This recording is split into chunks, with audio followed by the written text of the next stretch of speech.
By Mahanti आखिरे एथरर प्रसंग भय। भय सुरक्षित सुखप्रद अमृतमय जीवन जीवार अधिकार प्रति मनीषर अच्छी बोली कौन से संघर्ष संघात विचलित करे नहीं मनीष को। नानादि कर्म करणी संसार बहु अगम्य पथ और अनालोचित धारा भितर दे अग्रसर होकू अनुप्रेरित करे। सामना करे अप्रीतिकर परिस्थिति, सबल लड़ाक भल पाए दुर्बल व्यक्ति सहित प्रतिरोध करे जहाँ ताकू सठिक मने हुए ना। कामना करुथाए भयमुक्त जीवन, मात्र छाती रे हाथ रखी कही हेब नाही भय ताकू कौन सी समय आतंकित करूना।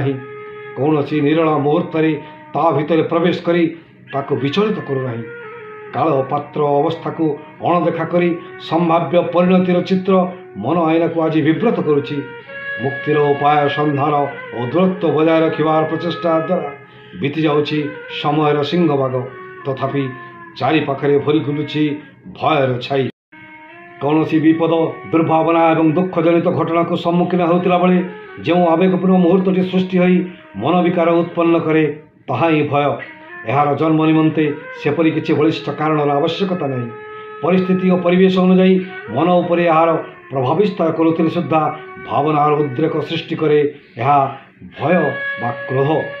जदि कहीं भविष्यवाणी शुणे कहे काली तुम हाथ पाद भांगी तेबे एठारे सृष्टि हेब भय। आउ जदि कह जाए अन्य जने आसंता काली तुम हाथ पाद भांगीदेव तेबे एठी सृष्टि हेब क्रोध। तेणु क्रोध और भय उभय मन राज्य में जो विकार जन्म दियंती ताहा मनीष को क्षतिग्रस्त करे प्रभावित करे सृजन क्रिया। कौन सी सतर्कता और प्रतिकार चिंतन एथिरु सहजरे निवृत्त करि पारंती नाही। भय स्वभावगत हो उठिले भीरुता गोटाए बड़ दोष रूपे विवेचित हुए अंतत पक्षे पुरुष मानक पाई। यहाकू निंदायोग्य रूपे मनेस करे समाज। निंदा अपवादर भय उभय नारी पुरुष को विचलित करे। सभ्यतार विकास और समय द्रुत परिवर्तन सह जड़े व्यक्ति अन्य जन को भय करूना जेपरी पूर्वर करुला, मात्र यह अर्ध सत्य। भयर कारण और स्वरूप बदली मात्र यह अदृश्य है नहीं। विश्वास और भरोसा ही तार हेतु। यह तुटिगले उपजी स्थिति जन्म निए मानसिक विकार। हाथ पाहांतारे सुविधा सुजोग सबु थिबा सत्वे आक्रमण प्रत्याक्रमण आशंका रूपांतरित हुए भय रूपे। केवल मनीष मनीष भितर जाति जाति देश देश मध्य अर्थ प्रतिपत्ति वृद्धि निमंते संघर्षर भय एक अनिवार्य सत्य। साम्राज्य जय दुर्बल उपरे सबलर आक्रमण और अर्थ पिपासा चरितार्थ करने निमंते रक्तपात साधारण संचार करे भय। एथिरु मुक्ति कामना करुले सुधा तार निस्तार कहीं। सुख समृद्धि शांति संतोषजनक जीवन समस्तंकर अधिकार। ठीक जमिति सभी आशा करती भयमुक्त जीवन यात्रा। मानसिक स्थिरता दृढ़ मनोबल एवं अनुकूल परिवेश सृष्टि करने द्वारा यह साधन करा। सुरक्षा और परीक्षा सहित आसन्न विपद सृष्टि करे घोर मानसिक विपत्ति। यह व्यतीत एक निर्दिष्ट बयस सीमा 50 उपरांते जन्म लाभ करुवा मृत्यु भय समस्त आशंका को भय परिणत कर दिए। आशंका ही भयर लघु स्वरूप। आशंकारे न थाए आकुलता। यह क्षणस्थायी नुहे बरं यह संचार धीमा। जदि भय को स्वभावगत बोली ग्रहण कर जाए तेबे भीरुता कलंकित दोष रूपे विवेचित हो। अंधार सहित आलोक जीव जंतु अग्नि जल वायु बन्या बात्या मरुड़ी परी प्राकृतिक विपर्यय चिरकाल मनीष भयर संभावना सृष्टि करे। मात्र सकारात्मक दृष्टि विचार करे यह बिना जीवनी शक्ति असंभव। मनीष भल पाए मनीष को श्रद्धा करे त्याग करे सहभागिता और सहयोगिता को पुंज करे समय सारणी रखे निजर स्वाक्षर। जड़े अन्य जन को भय करे जितेबले आशंका दृढ़ दृढ़तर हुए। कर्म करणे असहायता दुर्बलता भाव उभा हुए।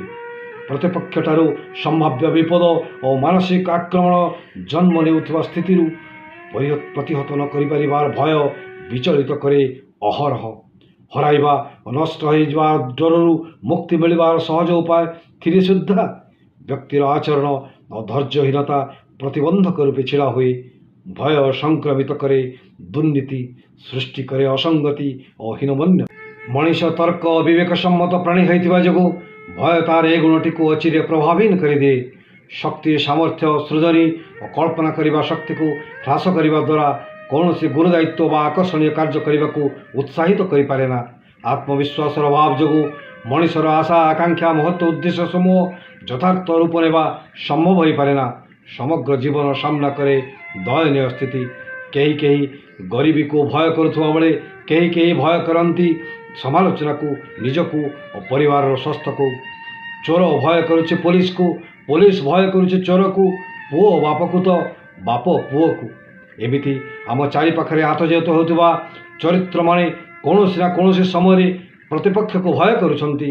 ହରାଇବାର ଭୟ ଆଣୁଛି ସନ୍ତାପ ଓ ଯନ୍ତ୍ରଣା। ସବୁ କ୍ଷେତ୍ରରେ ଏ ଭୟର ନକାରାତ୍ମକ ଦିଗଟି ଚିତ୍ରିତ ହେଉଛି ଏହା ନୁହେଁ, ବହୁବିଧ ସକାରାତ୍ମକ ଦିଗଟିକୁ ମଧ୍ୟ ଆଜି ଅସ୍ୱୀକାର କରିହେବ ନାହିଁ। ଅନ୍ୟକୁ ଭୟଭୀତ କରିବା, କଷ୍ଟ ଦେବା ବ୍ୟକ୍ତି କୌଣସି ମୁହୂର୍ତ୍ତରେ ଆଶା କରେ ନାହିଁ ତାକୁ କେହି କଷ୍ଟ ପହଞ୍ଚାଉ ବୋଲି। ଉଦ୍ୟମ ଦ୍ୱାରା ବିଫଳ ହେବା, ଗତିରୋଧ କରିବା ଏବଂ ନିଜର ପର୍ବତ ପ୍ରମାଣ ଆବଶ୍ୟକତାକୁ ଚରିତାର୍ଥ କରିବା ନିମନ୍ତେ ସାହାରା ନିଆଯାଏ ଭୟ ସଞ୍ଚାରରେ।